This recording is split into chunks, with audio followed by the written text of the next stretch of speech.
I am just so thankful that you are here. You have incredible expertise in so many areas, but many things related to love and dating and matchmaking. So we'll definitely get into all those topics. But to kick us off, I would love to just hear what it was like to be a matchmaker because it's such a unique job. Yeah, great question. So, my experience as a matchmaker was really interesting because it gave me insight into what previously has been a very traditional way of meeting people. For centuries, people have met through a matchmaker. And then now, in the last maybe like 100 years, it's changed. So, the whole concept of modern matchmaking was so fascinating to me because especially in my cultural background, many people met through somebody, or like even my parents, she wasn't an official matchmaker, but she was someone that was known in the community to set people up with other people. So she would ask, and so it's so funny to have like my parents kind of meet through someone like a matchmaker, and then me being interested in this. But I've always was interested in relationships and what made people compatible from a really young age. I loved, the Disney movies and rom-coms when I was in my teen years. And being a matchmaker for Eharmony, for example, which was the first place that I worked, was a really interesting combination of integrating like research and what I learned as a marriage and family therapist around, okay, like what do we know about someone's upbringing, or what do we know about their values, and how does that affect relationships, which is the focus of marriage and family therapy, and then combining that with, technology. And I think with matchmaking, it's really the personal touch. And with doing it through using science, I always explain it as kind of a combination of art and science. So it's what my personal viewpoint and feeling about somebody combined with knowing some science, quote unquote, about what they were like, or what how they scored on an algorithm, or what their values were.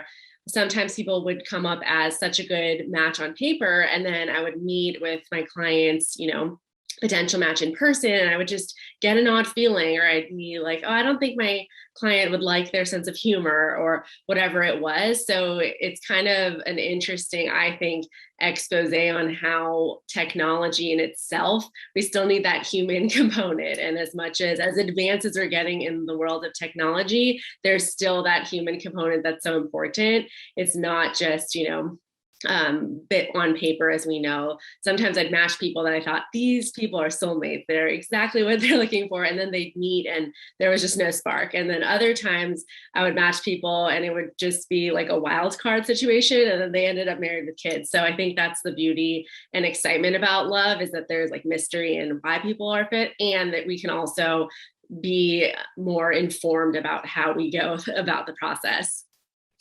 Yeah. Yeah. Oh, this is a topic that I know so many people are so interested in. And whether they're single or dating, I think we're also interested talking about the spark and like what Mhm. is chemistry and compatibility really. Mhm. And I love this topic because a big part of dating really involves the body and what happens in the brain. And we'll kind of get into what happens with online dating and apps and all that. So interesting. But there's a lot to cover. You and I have a lot in common, and we also go back. So this is Yeah. really fun. I know, it's so good to be here, and I love just where your career has led, and even this platform is such a great integration of all of your expertise and then, these conversations. So I'm happy to be here. So fun. Yes.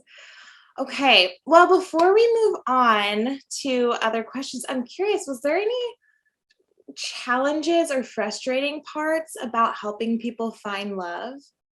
Definitely. So part of my experience and working with, hundreds of people all over the country and some international clients, is sometimes those expectations that people have in finding a certain partner, or qualities they think will make them happy, ultimately are really not going to make them happy. But we stay so committed to certain things because we like to have that control, that security. But sometimes we're looking for them in the wrong thing. So I'd have clients that would come in often with like, a scroll basically of all of the things they were looking for, down to they can have this hair color, but only if it's highlights, or, so a lot of speaking about the body, it's a lot of superficial things that I would say, okay, it's fine that we have preferences. It's okay that we're only attracted, we find ourselves being more drawn to or more attracted to certain physical characteristics. But those at the end of the day don't really have so much to do with this longevity and the long-term relationship. So that was one of the most frustrating things. And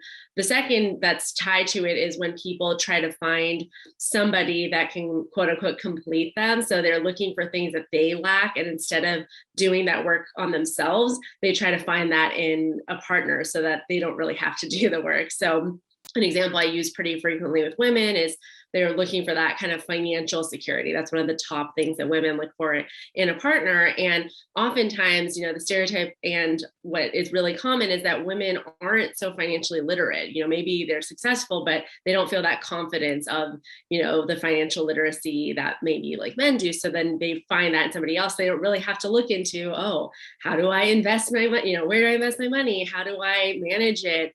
And instead of, doing that work on their own, they try to look for somebody that can kind of fit that. So I always like to say, if there's a quality that you really desire in somebody, notice how maybe you feel that inadequacy, and how can you work on that? Not that you shouldn't want that in somebody else, but how can you come in from a more equal place and not a place of, oh, I lack this, so like hopefully that person is good at this.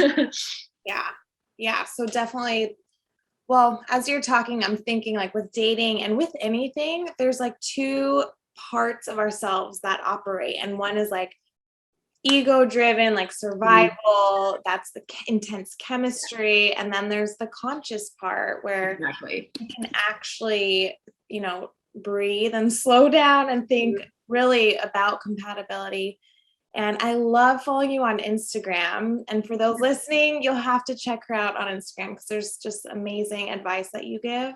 Thank you. But a lot of you speak to how it's so important to not just date off of this like intense roller coaster of chemistry. So I was hoping you could say a little bit more about that. Yeah. So one of the things that I really teach in my program and to all my clients that's really important is that one of the dimensions of compatibility, and for example, Eharmony in their research found 29 and now it's 32 dimensions of compatibility. And one of them is chemistry, what we know as that kind of connection, that almost intangible quality of why you really jive with somebody and then you don't maybe with somebody else, all other factors considered. But one thing that I really teach, and that comes from this research, is that it's one dimension of compatibility. So you need it, but that's not all you need. So oftentimes we put all of our chips on that one dimension and then we throw all other qualities, we don't give them as much weight or as much value. And that's really not what we should be doing. We should be wanting that chemistry. The way it develops, we have to be open to and patient with how it develops differently in every relationship and for every person. And also we can't only be looking for that and nothing else. So I think that the concept of it is really hard to define, and that's what becomes really frustrating oftentimes. I always say it's one of the things that you can't control about finding the right person, or timing and chemistry. Those are things you can't control and you can't force it. But we have to make sure we don't overvalue that, and then we kind of neglect other qualities that really do, lead to a long-lasting relationship. Yeah, definitely. And many of clients that I've worked with, they struggle with this idea of having a list and like having preferences. And I want to talk about maybe the nuances of what you were just saying. And obviously chemistry is important, but there definitely is a hyper focus on chemistry as like the, end all for compatibility. But what about like those thinking about, should I have a list? Is it okay to have preferences? Or what else should be on my radar when let's say the chemistry is there, what else should they be looking for? Great question. So the way that I teach my clients to do this is creating a criteria sandwich is what I call it. So let's pretend you're at like Subway ordering your future ideal partner, and you have the bottom bun, it's thin, you don't want to carb load, no sandwich is that good if it's all bread. So these are your deal breakers. There are things that if somebody has this quality, it's not going to be a fit for you. So this can vary for people, but the key is that there are a few. So I usually teach my clients to narrow it down to like 3 maybe deal breakers that are really core things that aren't going to be a fit.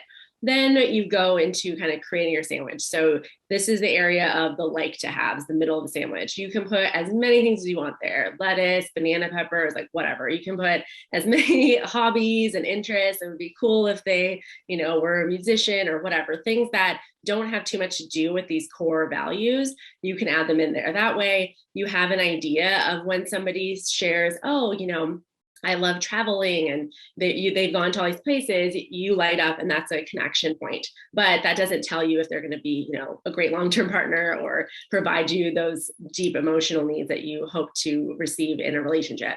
And then you get to the top bun. So similar to the bottom bun, these are like your few qualities. I call these the top bun criteria that really lead when you're looking for a person. So these are the core things that are very, very important to you, that if somebody doesn't have these things, it's not going to be complete. So your sandwich is going to be complete and your relationship isn't going to be complete. And I teach my clients to create one of these for both when you're just online dating or just initially dating and looking for somebody, and then one when you're like developing in that dating relationship, getting to know them. And one of the reasons for this is oftentimes when I ask somebody, what are you looking for? I want someone who's kind and generous and loyal and all these qualities that when you see their profile or you meet them at a friend's party, you have no idea. And you really can't know that until you get to know them over time. So you have to really get to know their character and make sure that that's consistent over time. So I really teach people to think differently. There's things that we can kind of know and gather from someone's profile. And then there are things that you can only know in context of getting to know them. Are they loyal? Like if you ask somebody that over dinner, they're not gonna, be honest if they're not. And even if they say yes, it doesn't really mean that much. So you really want to keep that in mind, that there's some things you're not going to know right away, but there are some things that you are, and then you can build off of that. Yes. Oh, the sandwich metaphor, it's so good. Yeah. I love that. Yeah. So what would you say? Let's talk about dating apps. So when people are swiping, and obviously with COVID and the pandemic, I'm sure the numbers were just through the roof Yeah. going online. So what would you say, how can you apply these same strategies to dating apps when it's really, really hard to get to know someone's values? It's like a quick glimpse into their life and maybe like a line here or there about who they are. Any tips?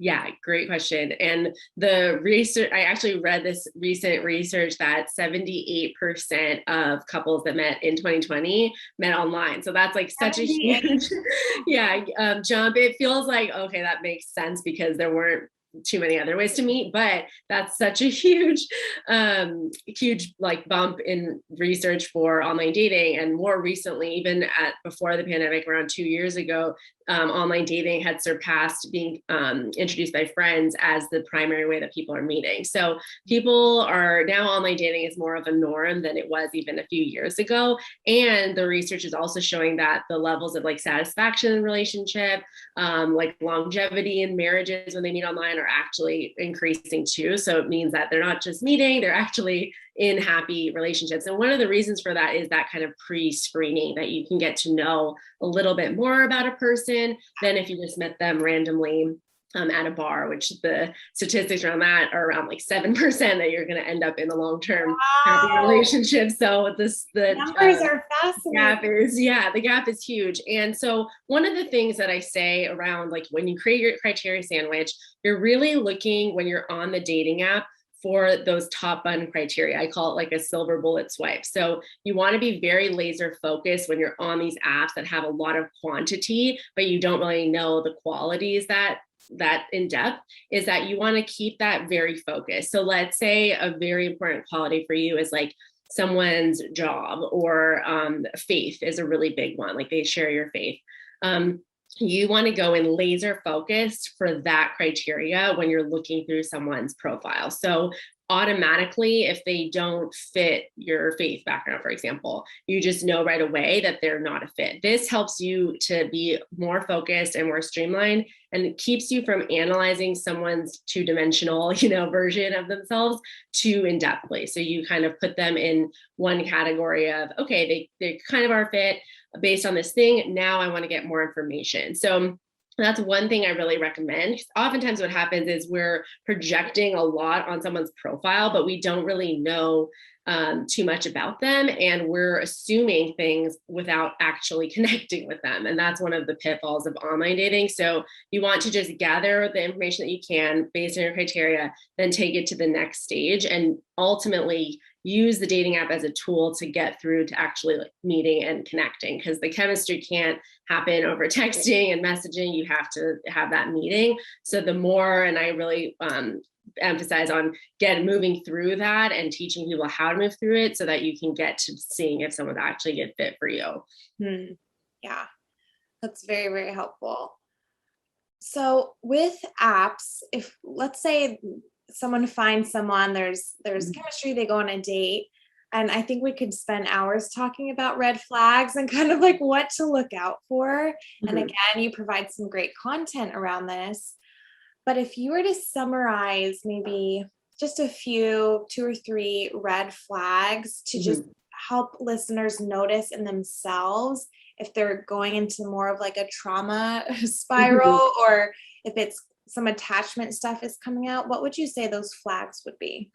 Yeah. So one of the things that I always say is that knowing your own attachment style, knowing your own triggers going into it can be very, very helpful. So let's say you tend to be a more anxiously attached person, and then you're going on dating apps and you're noticing maybe you connected with someone that you're really interested in, but you're noticing that their communication in some way, maybe the frequency changed, or they're not very consistent with communication.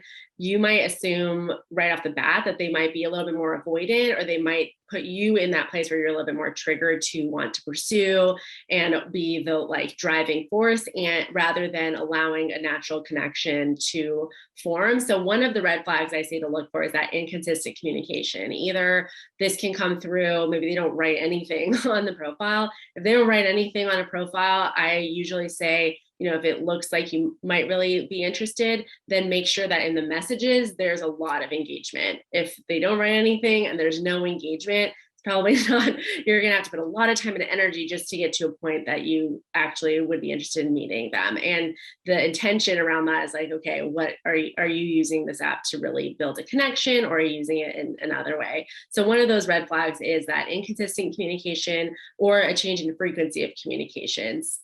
And this is really key too. Oftentimes someone will say, oh, they were texting me all the time, and then we met, and then now it's changed. And although no one makes that direct agreement, oh, I promise to text you every day, we get in these kind of unspoken agreements with people that there's that expectation that's built based on what they do. And so we notice a pattern and we expect that. And then when they don't deliver on that, that's another red flag, because it makes you feel like, okay, you were setting me up in some way to have that connection, and then you didn't directly communicate if that wasn't there for you. So direct communication, consistent communication, and some momentum. So if you go on a date or you connect with somebody, there should be some, yeah, let's hang out again, or I'd like to take you out again the next time. There needs to be some momentum and not these long gaps in between actually meeting, because that connection and that chemistry needs the momentum to build. And if someone's not intentional or engaged in that way, it might be a trigger for your confusion or not knowing if they're interested. And that might trigger a lot of your own insecurity and that shouldn't be internalized. It should just be a natural byproduct of dating. Is either it progresses or there's direct communication that it's not a fit. So those are a few things to keep in mind as you're going through the dating process. Okay. So helpful. Oh, these are huge takeaways. Really exciting. So while we're on dating apps, before we move on, something else that comes up often for a lot of my clients and also single friends, it's the photos on apps. Yeah. So I'm sure being in matchmaking, you've worked with a lot of people and a lot of photos, and I'm sure you've had a lot of conversations. Any tips for how to choose photos that communicate like authentically who you are as a person? Yeah. So as unfortunately or fortunately, photos have hold a lot of weight. They're really valuable real estate is what I like to call it on your dating app profile. And one of the things that I really say when it comes to photos is you want to be authentically yourself, using the photos to, as they say, a picture's worth 1,000 words, communicate something about yourself. So a lot of times we just kind of put in photos either because we don't have better ones or, it's just like a random photo. But if you see a photo and you can't really draw a conclusion to something about the person, then it might not be the best photo. This is an exception. An exception is like your first photo, which I always say should be smiling, clear, like pretty close up, so someone can just tell who you are. Then I always say to include a full body photo that's true to form. So, research shows that everyone kind of lies in some ways on dating apps. Mostly women fudge something around their body size and men fudge about their height, which is less clear in photos, especially if they're not near other people who have different heights. But so you want to make sure that you're being really clear about what you look like and their current photos. So I would say at least one full body photo, at least one closed up smiling photo. Try to be smiling in as many pictures as possible. And then the rest, I would say maybe one with like a few friends doing something you enjoy. If there's a hobby you enjoy or some sort of travel photo that can engage conversation, that's a great photo to have. But I usually say to stay away from, sunglass photos, far away photos, photos of like, I just had a client send me one recently that was like, she was in a cool place, but it was like her back, like looking at the statue. It doesn't really say anything about her, doesn't give us more information. So I would keep all those things in mind. And if you don't have those photos currently, highly recommend, if you have a friend that knows how to use a camera or, getting some photos taken, this can really help boost your confidence and just provide a clearer picture of, what you look like, which will really, really help in connecting with people. Yeah. Yeah, really good. And authenticity, it's just such an important part of dating in ways where you're not continuing like old patterns of showing up differently as someone you're not, so that you really attract someone who sees you for you and everything that you are. Exactly. And that's kind of why I started Roya and really helping people get in touch. And are you okay? Do you even know, like, you're in your body? Do you appreciate your body? Are you comfortable with your body in photos? And it brings up a lot for people. And yeah. Yeah. And I just finished working with this client that, had just was in recovery now, struggling with an eating disorder for many years. And that was one of the reasons that she would just avoid using dating apps at all, because she just assumed that rejection right away and felt that disconnection with herself. And as she worked through that and felt more ready to be on dating apps, she was so surprised that when she just showed up authentically, she took photos that were recent in whatever she felt authentic wearing, she connected with people and like really in ways that felt deeper and more seen than she had ever before. Previously, she'd either Photoshop photos or used really like old photos, and then would be so afraid of meeting the person in person and then would set up like a goal of like, okay, well, I'm going to lose a bunch of weight before I use a dating app, or it would be kind of used as a tool to guard herself from like real true connection. And that the healing process was really amazing because she felt that confidence and just connected to herself and really at home in herself. And that helped her authentically connect with other people. And she realized that like, that wasn't, as much of an issue that she thought in her mind, like created it to be. Yeah, it's such an important step that just can't be skipped over. Really finding someone special. So yeah, exactly. Yeah. All right, so let's jump into a little bit of mindset work. For those who are listening, who maybe are at a place where they're just tired and they're disappointed and they're just wanting to say like, screw it at this point. Do you have any tips or advice on kind of how to reset and feel hopeful about finding someone again?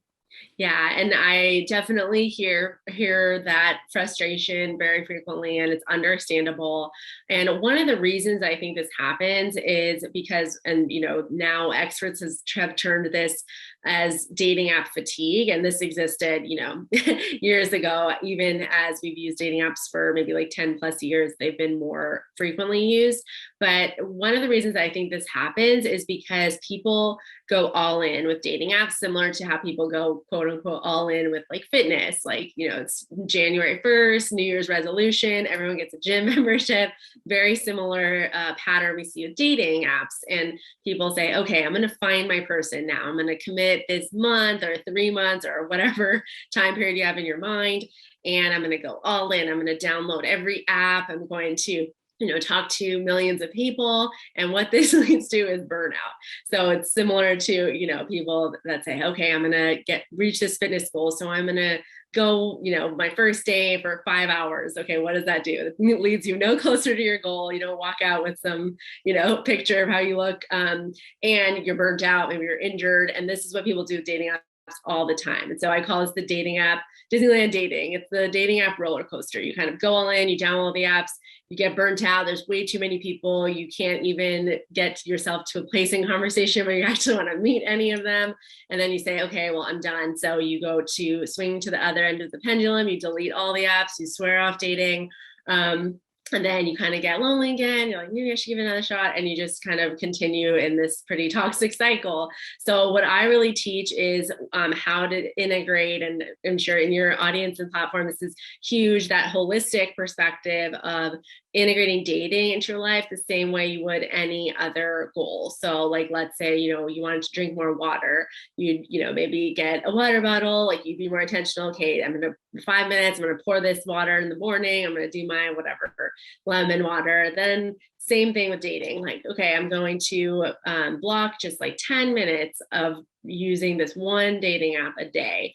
And this is going to be the same thing as any other goal I have. Drink my water, swipe on my dating app, go for a walk, whatever, do my meditation, like integrating this in bite-sized pieces so that you're not burning yourself out in the process of finding the right person. Like I said, you can't control the timing of when the person's going to come into your life. So the best thing to do is not take yourself out of the game.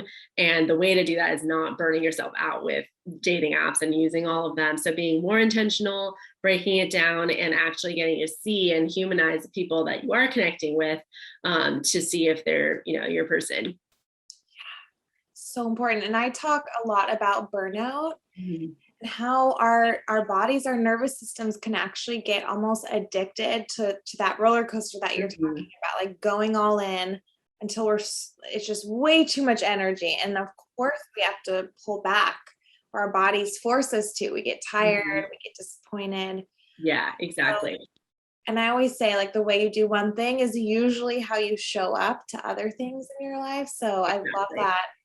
Yeah, that metaphor of talking about the gym. Also, it's so relevant. Mm-hmm. Yeah, exactly. And I, one of my specialties is working with like really successful, driven women in their dating life. And I often, when they come to me, they've been like, going on dates like they're doing business meetings. I had a client that was going on like 5 dates a week, sometimes at the same coffee shop, like in a row. Like she had them kind of like scheduled like business meetings. And it's so, I'm laughing, but I'm like, that's totally something I would do too. Like trying to be efficient, I'm going quantity over quality. What happens to us in the process? We're disconnected. We're not present. We're not allowing that natural connection to flow. And then we're like, wait, why are we meeting the right person? It's big masculine energy. Exactly. Yeah. All right. Well, before we wrap up, are there any last pieces of advice or anything else you want to share with listeners who are single and just going through it? Yeah, so I would just say that what's really important is your mindset and keeping that integration top of mind, and also just informing yourself about the process, about dating apps. And there's some research, I talk about it a lot on my page, but we know that one of the pitfalls of that dating app, our dating app culture, is that we really see people more as, a two-dimensional, like a few things about them on a screen. And that kind of causes us to dehumanize prioritize them. And that's a pattern that we don't want to happen. Research shows that it takes an average of 10 seconds to swipe somebody, decide if they're a yes or a no. And this activates the same part of the brain that has to do with addiction. So oftentimes there's that kind of like addictive, okay, we're going to go until we match, or we're going to, you just decide yes or no. It's such a binary process, when what we really know is when we fall in love, it's such an integrative process. So we want to use the tools we have. Journaling is something I recommend, just trying to slow down the dating process and be really reflective, rather than dating like a reflex and saying, okay, well, I'm just going to swipe through people and see what happens.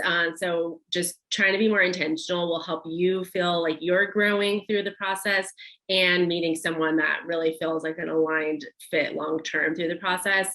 So doing those integrative techniques, getting around like community or friends that can kind of encourage you and keep you accountable and positive through the process, and just kind of, not giving up. I always say, you can't control the timing and chemistry, but you can control your own intentionality, your own action and like initiative in the process, and doing that work on yourself so that you're the type of partner that you really want to be whenever you do meet the person. Yes. Yeah. Stepping into that version of yourself now and not waiting. Exactly. Yeah. Yeah. So great. All right. So I would love for you to share about what you're working on. I know you have some workshops, not only related to love and dating, but also for therapists. So for those who want more, where can they find everything, Dr. Kederian? Yeah, so you can go to my Instagram, the Date Dr. Christie, my Instagram for therapists that just launches Thriving Therapist. And you can go to my website for all of those services, drchristiekederian.com. And that's where you can find my programs. I run group coaching programs for women around dating, as well as therapists creating online businesses. So you can catch all those things there. I have some freebies as well. So yeah, looking forward to connecting. Amazing. And I will put the links definitely in the show notes for everyone as well. And you can head over to royalwellness.com for more information about this episode and everything else. But thank you again. We were so lucky to have you. Thanks, Kendra. This was so fun. So fun.